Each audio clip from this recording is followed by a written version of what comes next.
From the All Indiana Podcast Network. The All Indiana Podcast Network.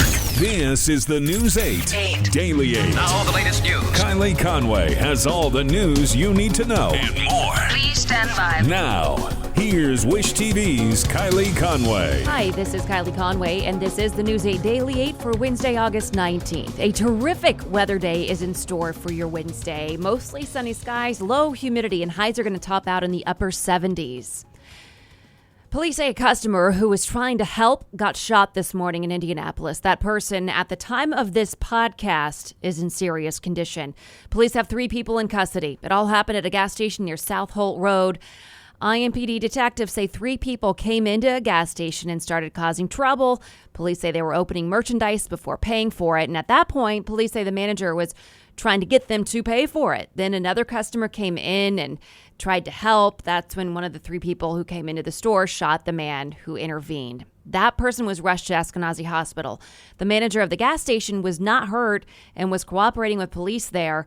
Police say the available surveillance video didn't capture the shooting itself.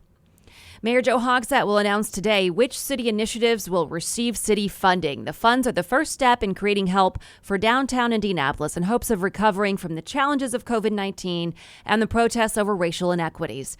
Downtown Indy, Inc.'s Downtown Recovery Committee is determining the city's immediate economic, public health, and public safety challenges facing downtown. The announcement will be carried live on Wish TV at 11 a.m. Governor Holcomb is laying out a plan meant to improve equity and inclusion in Indiana. It addresses issues in government, education, and policing. The governor announced yesterday that he's ordering Indiana State Police troopers to be equipped with body cameras by next spring. That's if legislators approve funding. The initial cost is estimated at $5 million. Yearly maintenance and data storage totals about $1.5 million. Holcomb is also adding de-escalation and implicit bias training. The governor's plan includes a new cabinet-level position, Chief Equity, Inclusion, and Opportunity Officer. The job will focus on getting to the root causes of systemic racism and not just react to what Holcomb calls the symptoms. The plan also creates a public disparity portal to show how state programs are working or not working. Greenfield Central is calling off its next 2 high school football games. The school says it made the decision with the health and safety of the team in mind. So no game against Plainfield this Friday or Whiteland next Friday. The team plans to resume practice August 31st. Greenfield Central Junior High School was one of the first schools in central Indiana to report a positive coronavirus case after resuming in-person classes. Students at the University of Notre Dame start online classes today and will stay out of classrooms for at least the next 2 weeks. The school is also not allowing visitors to dorms and barring students from major gathering places on campus. Notre Dame has reported 147 COVID-19 cases since classes began on August 10th. According to the university, many of the cases are connected to an off-campus party where people did not keep safe social distance or wear masks. Searching for a romantic summer getaway? Escape with Rich Girl Summer, the new Audible original from Lily Chu. The exquisitely talented Philippa Sue, returning to narrate her 5th Lily Chu title. This time, Philippa is joined by her real-life husband, Stephen Pasquale. Set in Toronto's wealthy cottage country, aka the Hamptons of Canada, Rich Girl Summer follows the story of Valerie, a down-on-her-luck event planner posing as a socialite's long-lost daughter, while piecing together the secrets surrounding a mysterious family and falling deeper and deeper in love with the impossibly hard-to-read and infuriatingly handsome family assistant, Nico. Caught between pretending to belong and unexpectedly finding where she truly fits in, Valerie learns her summer is about to get far more complicated than she ever planned. She's in over her head and head over heels. Listen to Rich Girl Summer now on Audible. Go to audible.com/richgirlsummer.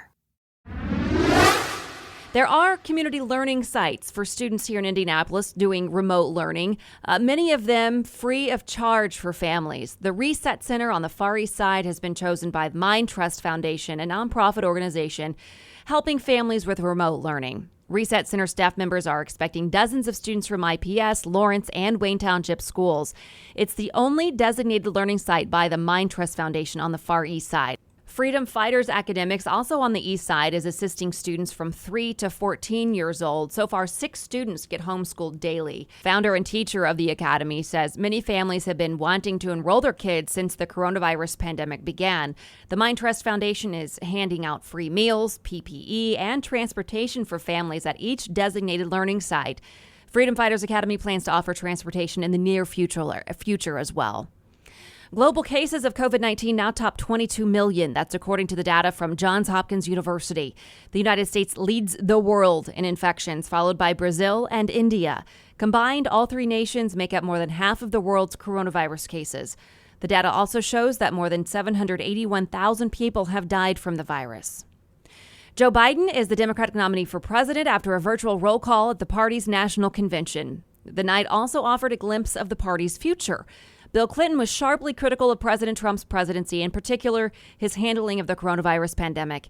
In addition to 2 former presidents, Clinton and 95-year-old Jimmy Carter, the party looked to the future with a virtual keynote address highlighting 17 rising stars, like the former candidate for governor of Georgia, Stacey Abrams. But the evening also offered a reminder of the hard-fought Democratic primary and the ongoing tug-of-war between the party's progressive and moderate wings. And on the evening that a virtual roll call made his presidential nomination official, Jill Biden offered an intensely personal account of how she believes tragedy and loss in her husband's life have made him the right man for this moment. Tonight, Kamala Harris will deliver a historic acceptance speech for vice president in Delaware. Vice President Mike Pence is hitting the campaign trail for the Republican ticket. According to the campaign's website, his first stop is Wisconsin. Pence will discuss what the White House calls Joe Biden's failure to put American workers first. President Trump visited the battleground state of Arizona yesterday. The president accepted the endorsement of the National Border Patrol Council. He compared his immigration policies with the Democratic Party's. Tomorrow, President Trump will head to Old Forge, Pennsylvania, which is near Joe Biden's hometown of Scranton. The attorneys general for several states say they'll push forward with federal lawsuits centering on the Postal Service. They're pushing for a permanent halt to the removal of mailboxes and the shutting down of sorting machines. Postmaster General Louis DeJoy promised yesterday that there will be no more such moves until after Election Day. The AGs want more. Indiana is not involved in any of the lawsuits. Central Indiana will have a new option for Chicago deep dish pizza. The well-known Windy City restaurant Lou Malnati's announced it's opening a location in Carmel this fall. It's under construction now on West 116th Street and Spring Mill Road. The company says it will offer delivery and curbside pickup. A Broad Ripple location is planned for 2021. The restaurant's looking to hire around 50 employees. We have a link for you to apply on our website, wishtv.com. Now to the Pacers. The team says Victor Oladipo is day-to-day after leaving Game 1 of the playoffs with an eye injury. Late in the first quarter, Oladipo was poked in the eye by Miami's Jay Crowder. He was taken to the locker room and never returned. The blue and gold stayed in the game, but the Heat pulled away late for the win. The Pacers will meet the Heat again tomorrow. This has been your News 8 Daily 8 for Wish TV. I'm Kylie Conway, online at wishtv.com. And follow us on Facebook when you search Wish TV. Check out more podcasts from the All Indiana Podcast Network now at allindianapodcastnetwork.com. allindianapodcastnetwork.com.